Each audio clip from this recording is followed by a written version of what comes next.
Hello and welcome to United Volcano Press Association. I am Samuel Torres, and here I am to warn you, the fellow people, about the dangers of volcanoes. Now, many people are uninformed about volcanoes and what they're really capable of, other than that they go kaboom and they just spill out lava. Now, there are many different types of volcanoes, such as shield volcanoes, stratovolcanoes, lava domes, calderas, and cinder cones. Now, out of these 5 versions of volcanoes, we will be touching on a well-known volcano that erupted in the early 20th century known as Mount Pelee. Mount Pelee is a volcano located on the northern end of the island of Martinique in the Caribbean Sea. The last time we have heard of Mount Pelee erupting was from 1929 through 1932. The most famous and catastrophic eruption was during the years 1902 through 1905. Hello, my name is Ezekiel Cuellar. Mount Pelee is a stratovolcano that forms the north end of the French island of Martinique, along the Lesser Antilles subduction zone. A volcanic eruption affects the environment around it because the dust and the gaseous particles thrown into the air during a large volcanic eruption can control the climate. For example, on Thursday, May 1st, during the year of 1902, the volcano eruption Mount Pelee began to spew ash around all over the place, which covered the surrounding fields and also polluted the waters near the harbor itself, affecting the environment all around it. Throughout the years of volcanic eruptions in the past, volcanic eruptions have affected human populations in the past. During that, volcanic eruptions have affected the Earth's climates and also triggered crop failures.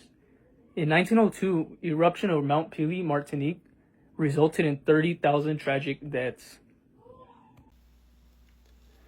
Preparation and evacuation. Yes, there are evacuation routes that surround Mount Pelee.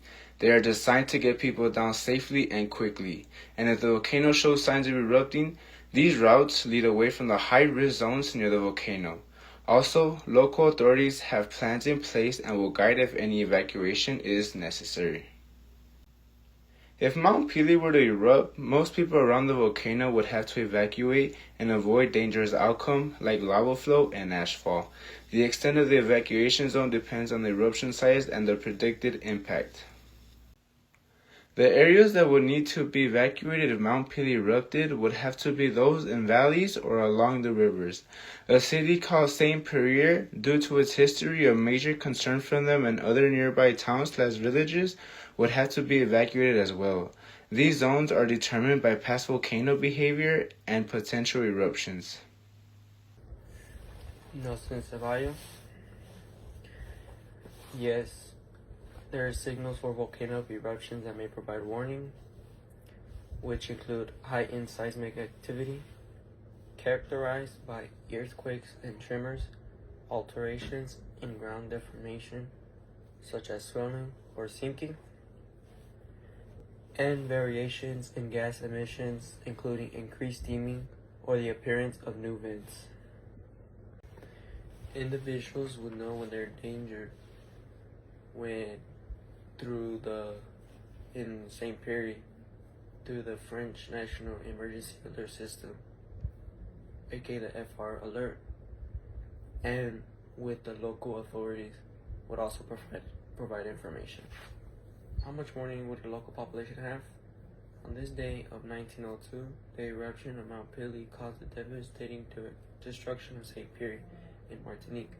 Today's monitoring systems can provide warnings about volcano activity days or weeks in advance. However, the signs of historical eruption like ash and fumes were present during the eruption of Mount Pelee during the 1902. There were signs like ash and fumes, but they were ignored, which led to the devastation when a deadly cycloclastic flow struck within minutes.